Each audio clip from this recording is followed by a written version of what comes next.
Good afternoon, everyone. My name is Lisa Greenhill, and I am on board of the Women's Veterinary Leadership Development Initiative, and I am pleased to welcome you to today's webinar, Emotional Intelligence, Grow Your Self-Awareness with Rebecca Rose. So thanks for joining us. And this is our topic for today, and we're going to talk about EI, and it's going to be pretty awesome. Before we get into our topic, I'd really like to tell you just a little bit about the Women's Veterinary Leadership Development Initiative. Our mission is to encourage women to explore opportunities in organized veterinary leadership. And you can find out more about the organization, excuse me, on our Facebook page, Women's Veterinary Leadership Development Initiative on Facebook, WVLDI at WVLDI for short, or on our website, www.wvldi.org.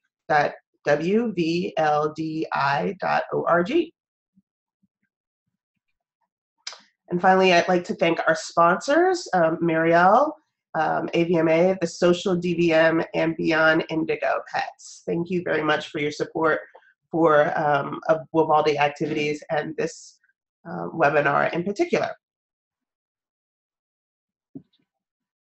So I will now turn it over to Rebecca for the show. Thank you so much, Lisa. Appreciate it. And it really is an honor to participate and be a part of these seminars sponsored by those gracious industry partners and also WVLDI and their leadership. Thank you again. All right, so what are today's topics?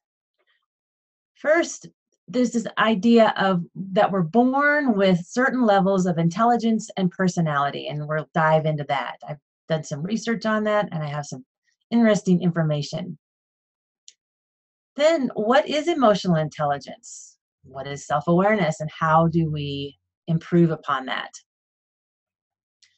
We'll talk about behaviors to embrace consciously when you're looking at yourself in this manner, and also some of the traits that we may need to let go of. There are benefits in self-awareness and improving your emotional intelligence. And what are those, and what do those look like? And how will they benefit you in your personal life, in leadership, and even in your career? And then once we've given you these few steps, now keep in mind, these are big, big topics, and we're going to be covering them quickly in 25, 30 minutes. But what would you do with this information now? How will you move forward after this program? We will be offering you a number of resources, and then at the end, there is Q&A session. And Lisa and Will be gathering those in the background. You can go into the Q&A folder and put those there. You can drop things into the chat as well. I was hoping to ask a question in the middle of this and then ask for you to place your answers in the chat because you can envision what self-awareness looks like and what emotional intelligence looks like, and I'm going to give you a good example to further elaborate and participate in that. Wonderful. So we're going to breeze through these quickly and then give you a number of resources to help continue you down this path.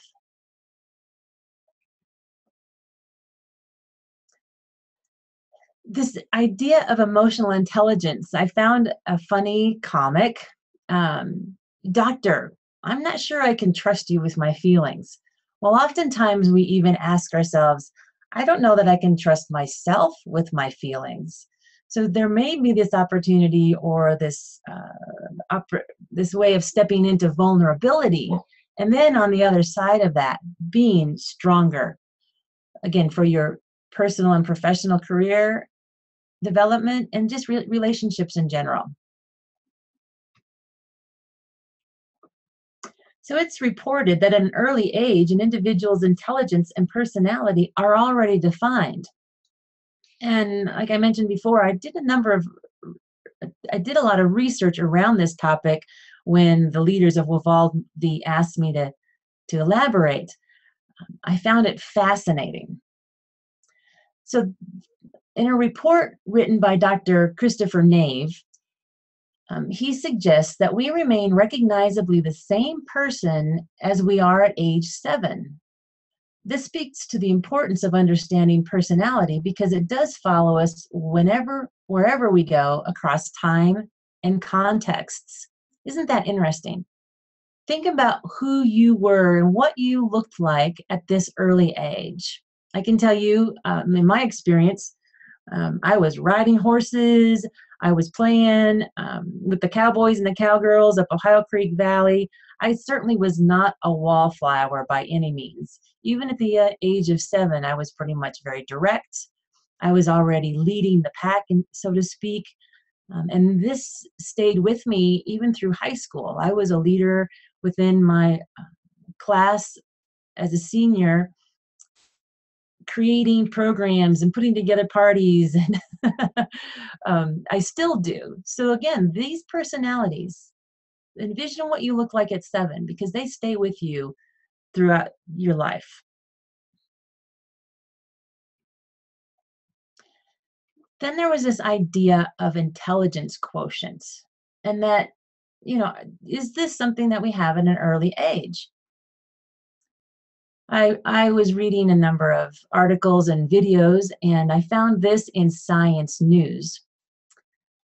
Now, keep in mind that this whole idea of nature versus nurture is quite controversial. And there's support for both, that we are born with it, but we're also nurtured into it, into the intelligence piece. But I found this and I wanted to pass it on to you. These findings from the Science News point to a neural network that shares a common genetic origin with human intelligence. Thus, it seems that the individual variation in morphology of areas involved in attention, language, visual, and emotional processing, as well as sensory motor processing, are strongly genetically influenced. Like, wow. And I thought maybe us being the science folks that we are within veterinary medicine, that we could really attach and latch onto this. Now, studies are often done with twins. So their MRI studies in twins indicate that given the basic additive genetic model, overall brain volume in adulthood is highly heritable. Again, this whole idea of nature versus nurture, there's a lot of information out there, but I thought that would be pertinent to what we're talking about today. So there is an overwhelming amount of information on personality intelligence, and that's not our conversation today. We're focusing on emotional intelligence and becoming more self-aware. So simply, what is emotional intelligence? Well, in my findings, and what I know to be true, is that first and foremost, emotional intelligence is the ability to identify and manage your own emotions. It's totally internal. It's within our control. That's what makes these other ideas of personality and intelligence out of our control to a certain degree. But this, the ability to identify and manage our own emotions, is totally based on us. Then, once you've got a handle on that, it's the ability to identify the emotions in others and choose how to react in social engagements. So that's basically what we're going to elaborate on today. So there's an example within veterinary medicine, but there's examples in all industries. But think of this. The example that I want to give is that there's a veterinarian or a team member with a high intelligence quotient, a high IQ, and they perform extremely well on tests, and yet they may have a lousy bedside manner. So you can probably envision that kind of personality. Maybe you work with somebody like that. However, a person with a higher emotional intelligence may interpret other person's signals or their emotions and respond appropriately to the circumstances, choosing to react in a way that supports both of them. So you can probably envision that as well. So let's try this. Will, maybe you can help me with this one. So what do you envision when you consider someone with a great bedside manner? So type this into that chat response. You know, we all work with various individuals, and that's wonderful. And we all have a kaleidoscope of colors.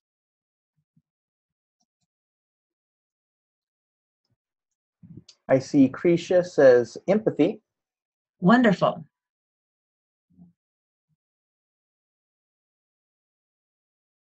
And these are just characteristics that step out, that are prevalent to these folks. Carol says good listener, empathetic to the situation, and patient. And Allison says calm and good at listening. Krisha also says compassionate. Wonderful. Those are all great things to embrace and see in people with a bedside manner, a good bedside manner. Fantastic. Thank you, ladies, for participating. Thank you, Will, for helping. So absolutely, those are great answers. And often individuals with a great bedside manner or higher emotional intelligence, they understand their strengths and weaknesses. They admit to their mistakes. They oftentimes can take accountability for their actions. And surprisingly enough, they find humor in the strangest of places, right? We can all see that. And there's a lot of times within veterinary medicine, there's some great humorous opportunities. And these folks can also label what they're feeling, whether that be good, bad, or indifferent. It doesn't matter. It's just that they say, hey, I'm feeling this way. And that's a part of who they are and what they do.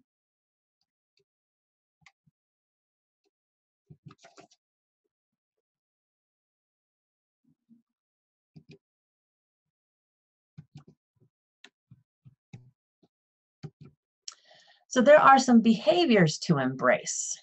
We're going to elaborate on these. So one is simply to identify the way you're feeling more often throughout the day. You know, in a given moment, just stop and be present in that state of mind and identify your feelings, because it's perfectly okay to feel in a given day or hour, even sometimes, to say, hey, I'm frustrated. Maybe I'm sad, I'm jovial, excited, or angry. And you can, again, feel some of these in an hour, certainly within a day.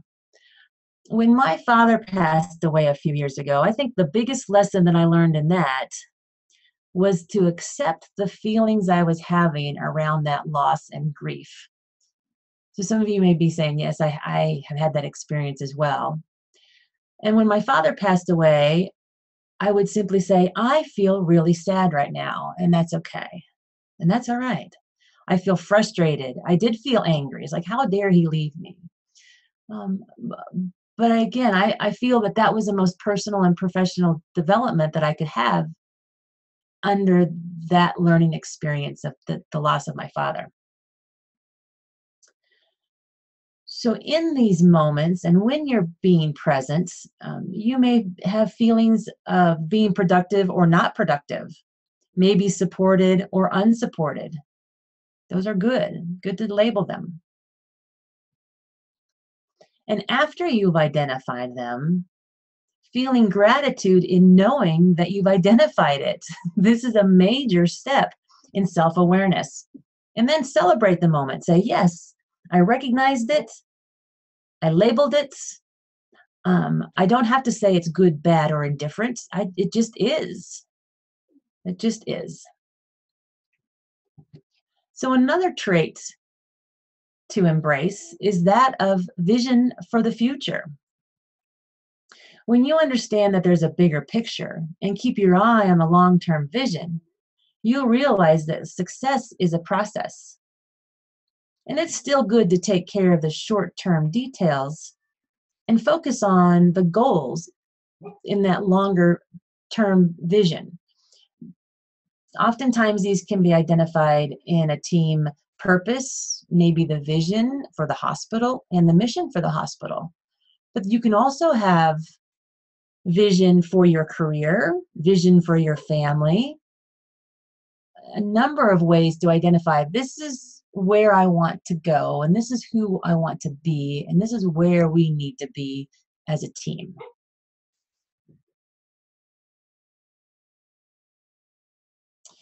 And there are people who are unable to grasp the idea of this big picture or vision. And often they're hurt when they don't check into their emotions and are unable to tap into that.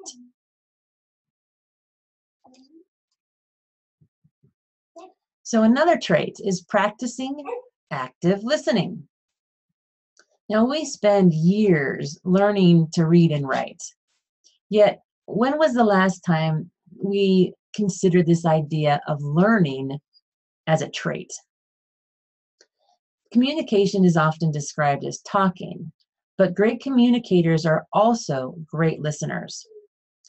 When you stop to listen, to really focus on what the other person is saying, it's easier for us to wrap around those issues and those tasks, or even the emotional dynamics around that relationship. So I challenge you to try this, to really focus on active listening. The next time you ask a team member a question, or a family member, or a friend a question, I encourage you to be quiet. Shut your trap, so to speak, in all sense of the word, and truly listen. And perhaps you'll discover that your emotional intelligence is elevated on the other side of that. Now, practicing active listening has been and can take a lifelong learning. All of these are lifelong learning aspects. But this is definitely one that we can start practicing right away. So understanding your strengths and weaknesses. Oftentimes when I speak with team members, I'll ask them in a setting, tell me what you're good at. And then I have to practice this active listening myself. And they're unable to come up with something. So I have to be quiet while they formulate in their minds things that they're good at.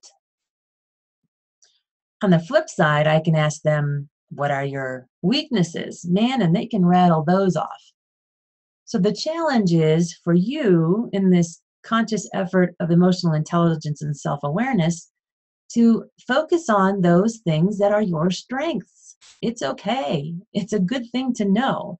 And you probably have more strengths than you're aware of.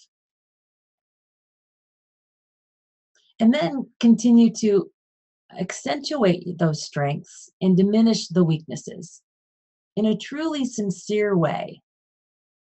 So identify your strengths and weaknesses.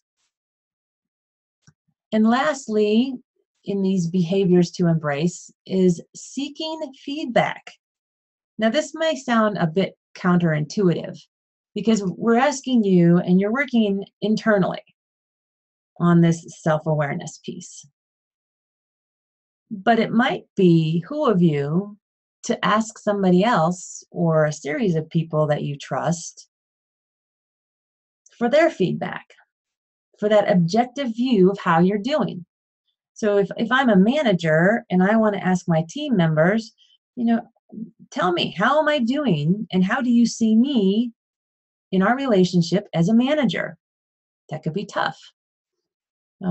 If I'm a veterinarian, asking those in your sphere of influence, how do you see me in my role as a veterinarian or even as a leader? How am I working and functioning within that? Now, back to this whole idea again of practice active listening. When you ask for the feedback, engage and focus on what they're telling you. And my comment here is, don't kill the messenger, right? We're asking for objective feedback so that we can continue to build on our self-awareness and emotional intelligence. So take their feedback as purely information and absorb it in that fashion. from a side of learning and expanding who you are and where you want to be and what you want to do in your career and within your relationships. Super. 5 behaviors to embrace. On the flip side of that, these behaviors or traits that may no longer serve us as we take on this desire to become more self-aware. So on the flip side of those is not allowing yourself to identify your true feelings. Let go of that one. Let go of being short-sighted. Another trait to let go of is being chatty Cathy, not allowing others to offer their insights. Or maybe the inability, the inability to admit mistakes. Oh, that was perfect timing. I apologize for that. Not allowing critiquing by others, or the inability to ask for feedback and take it as information and absorb it and learn from it and grow from it.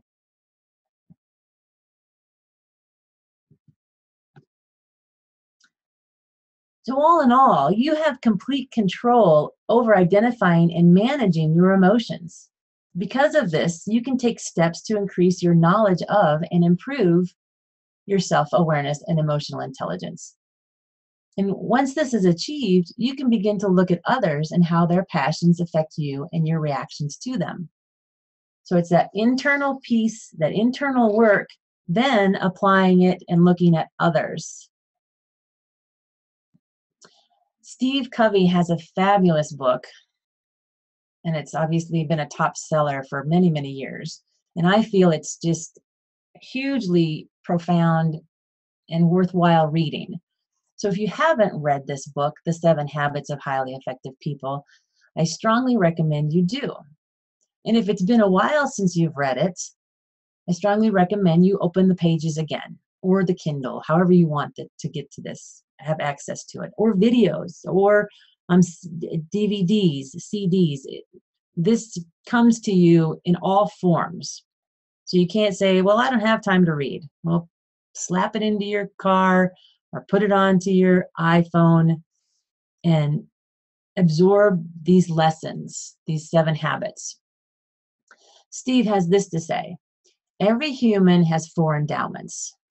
There's self-awareness, conscience, independent will, and creative imagination. And these give us the ultimate human freedom, the power to choose, to respond, and to change. That's a powerful statement. And this is a hugely powerful book. So these benefits of self-awareness, what are they? Well, definitely the awareness of thoughts and feelings and not being on autopilot. This will lead to better interactions by reacting to the situation and not around the emotions. Being mindful of your actions and reactions with clients, coworkers, and family members. And this allows others to recognize consistently in your engagement with them. This is how they're going to treat you, and you're going to be treating them at a higher, deeper level of understanding. Simply being a better listener often improves relationships, all relationships. And there's greater success because you are a part of a bigger picture, this larger vision for the future in achieving goals.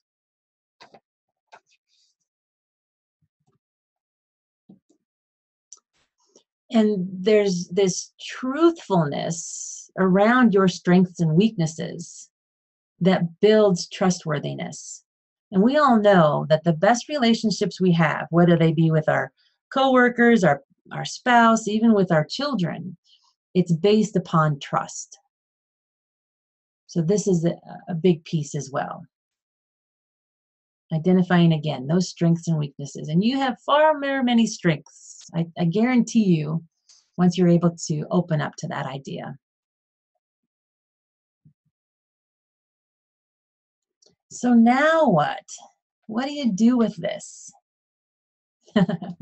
Well, I strongly suggest you take inventory of where you are currently in self-awareness, and do this as objectively as you can, right?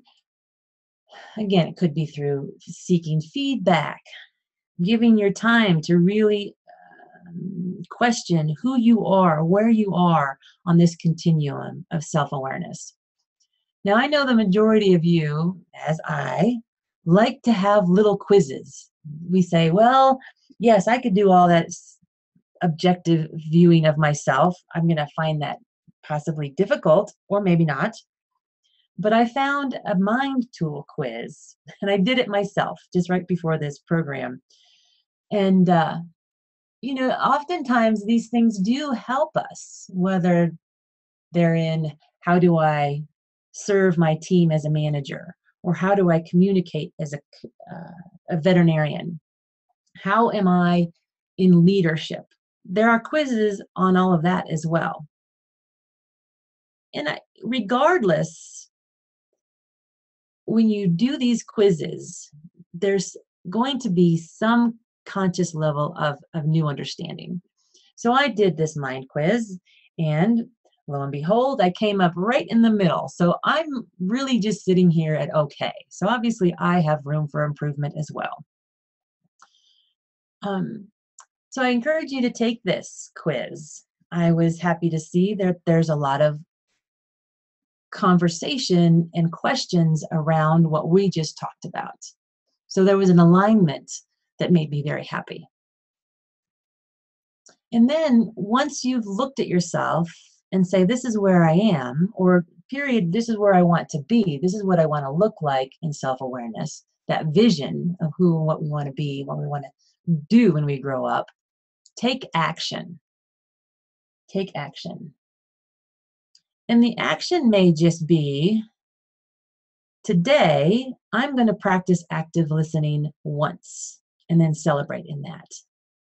Today, I'm going to identify my feelings just once, maybe twice, and elaborate on that. And then next week, 2 times in a day, I'm going to stop. I'm going to be in the moment, and I'm going to identify how am I feeling. I'm going to check in, and I'm going to label it. That's a big step. Major, major step in self-awareness. So you've got this. I really do believe, my whole heart and soul, that you have complete control over your emotional intelligence and self-awareness. And coming back to this idea that Steve Covey said is, you know, we have the power to choose, to respond, and to change. That is totally within our grasp. It's totally within our control. One of the only things that we do have control over, to be perfectly honest. It's internal. It's not external. And then once we start behaving and understanding who we are in these emotions, we can better empathize, as all of you have identified as a great bedside manner, we can all empathize with others more often. So you have these behaviors to embrace. Identifying the feeling, embracing the vision, practicing active listening, understanding strengths and weaknesses, and seeking feedback. And then letting go of those things that no longer serve you. And I really want you to identify and realize that when you're going through these improvements and you are taking conscious steps in self-awareness, sometimes friendships will dissipate. And you will discover that sometimes the people in your sphere of influence may shift and change. And that's totally okay. That is okay.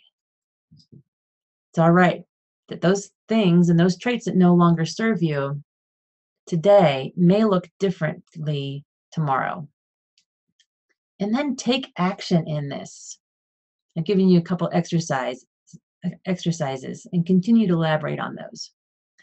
I'm going to offer you some more resources as we wind down this webinar. So previously, we have stored WVLDI webinars, and you can find those on the website, the www.wvldi.org. There's webinars on communication, delegation, and even professional etiquette that align with our conversation today. Obviously, the book, The 7 Habits of Highly Effective People. There's another book called Feelings Buried Alive Never Die. I was given this book about 20 years ago. I was going through a lot of stuff in my life, and I think this was a saving grace for me. I did find a video in leadership and self-awareness that I felt was a great fit for our topic. I think it's about 15 minutes long, and I would encourage you to view it within the next week. It's located in your resources, and in the link is listed in the PDF that you'll be getting. And finally, please, if you're not already getting our Catalyst Chronicles, which is a weekly e-newsletter, reach out to us and we will place you on our email list. We offer on a weekly basis information on veterinary team development, similar to what we're talking about today. There are other upcoming WVLDI events. In this fall series in October on the 12th, we're going to talk about Know Your Self-Worth. And I'll be doing that with Dr. Carrie McCrudden. She is a licensed clinical psychologist, and I think this will be a very interesting topic.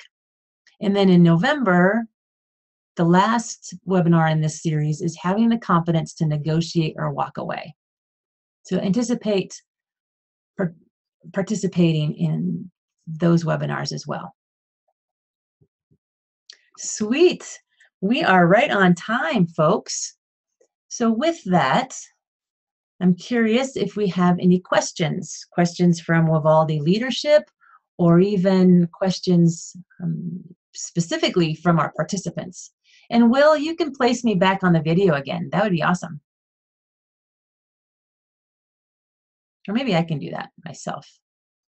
Oh, you just did it. Good. There you go. So, are there any pressing questions? Maybe ways that you could introduce this topic to your team, or how you could hook into your inner best person and increase your self-awareness? We have a note from Carol that says, no questions, but great topic. She's interested in reading Feelings Buried Alive Never Die. Yes, it is quite an interesting book, and it actually helps describe why we have stress in our shoulders, and why we might hold stress in our arms, and why we might hold stress in our stress and ailments in other parts of our body. I found it fascinating. It's a great book. Thank you, Carol.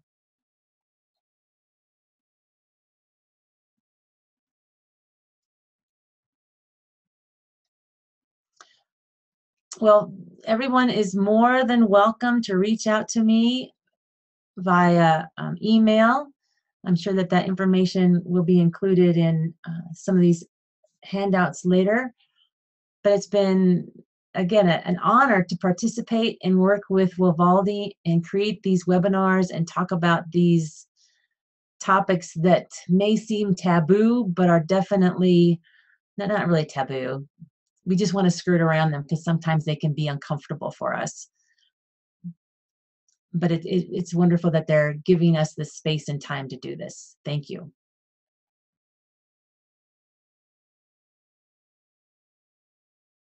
Sweet. Well, with that, Will, thank you for helping me out. Lisa, thanks for the introduction. And Rachel as our supporters. And again, all the participants that attended today, thank you. And all of those that will be viewing this in the future. Here's to improving and increasing your emotional intelligence for a happier life and a more fulfilling career. Thank you so much. Thank you.